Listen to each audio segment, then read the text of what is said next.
Hello everyone and welcome back to my channel called In Touch with Cultures. Today I'm going to give you some of my reflections about Vanity Fair, but moreover about a very controversial movie, cinematographic masterpiece that is called Emilia, Pérez, that was written and directed by Jacques Audiard. And why I want to talk about it, because I reckon that finally the world is ready for this type of art, of a transformation. And I would base my video today on one of the quotes in Vanity Fair. Vanity Fair, a masterpiece written by William Makepeace Thackeray.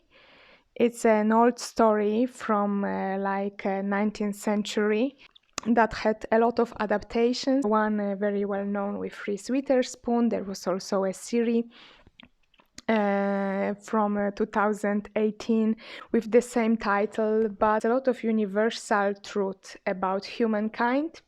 One of them is, and I will read you the quote that I like the most, is that the world is a looking glass, and it gives back to every man the reflection of his own face.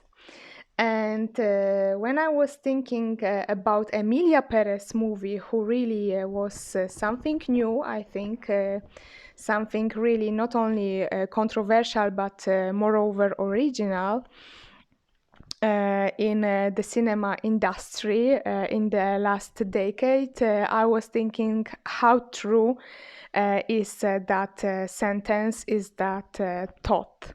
Because I think that the heroine, the female protagonists in this movie, they all have something in common.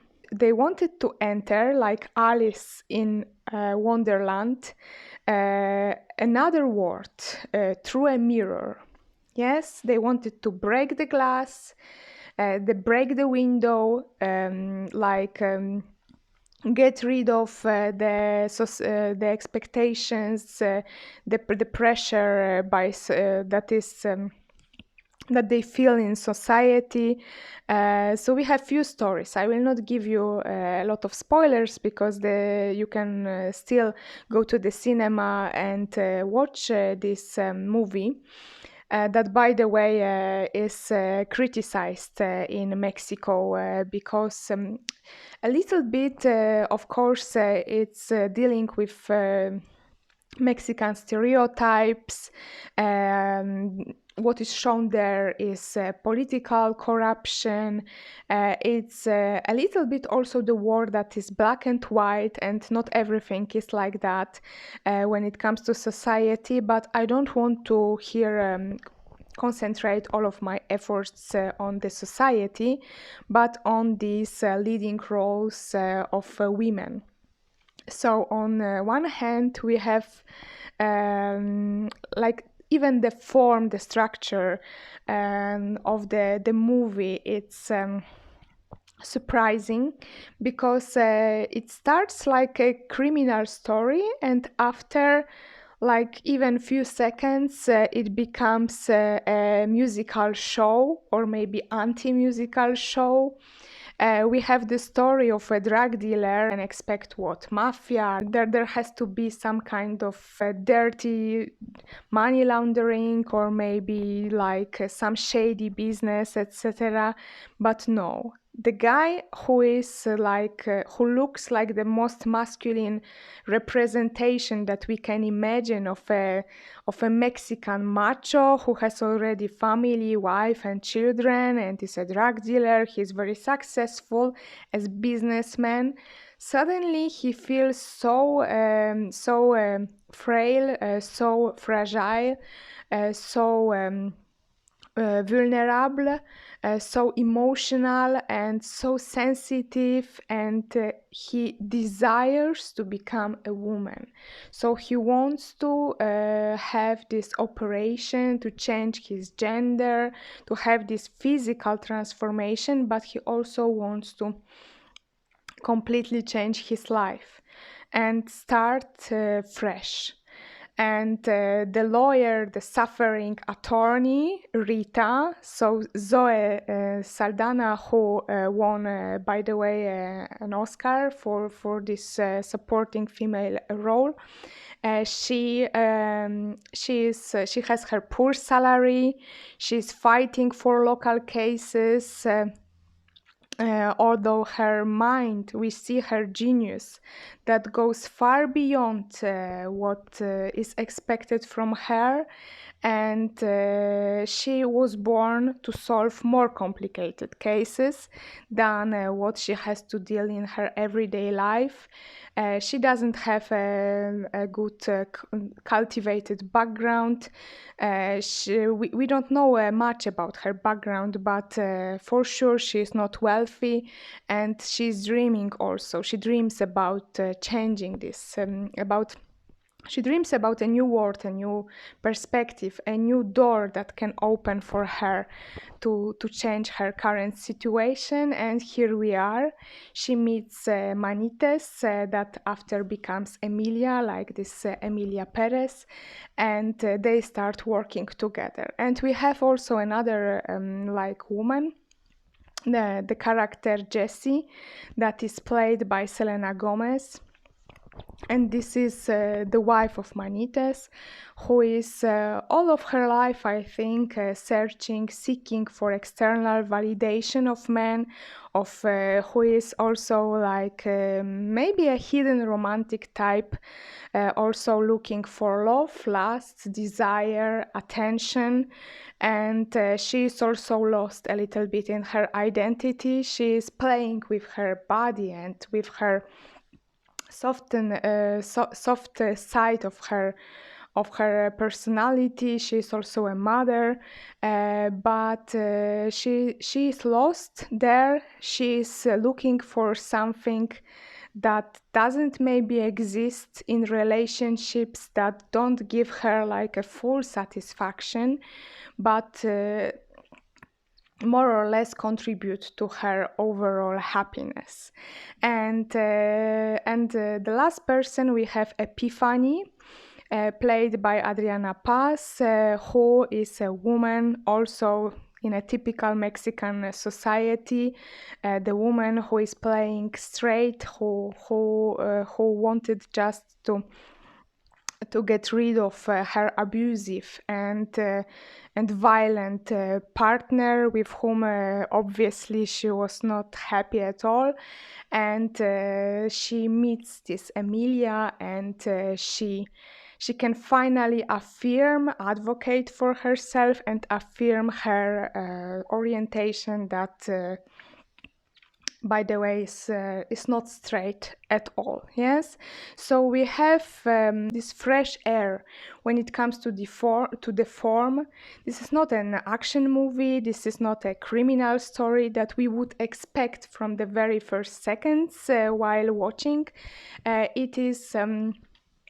So what I like in this movie is that the director is plays with the structure, with the form, with this visual component, also with acoustical component, ingredients, the songs played there.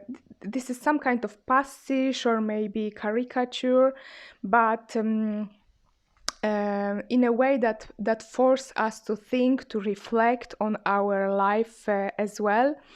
And then we have a complete transformation in a traditional society of 4 women.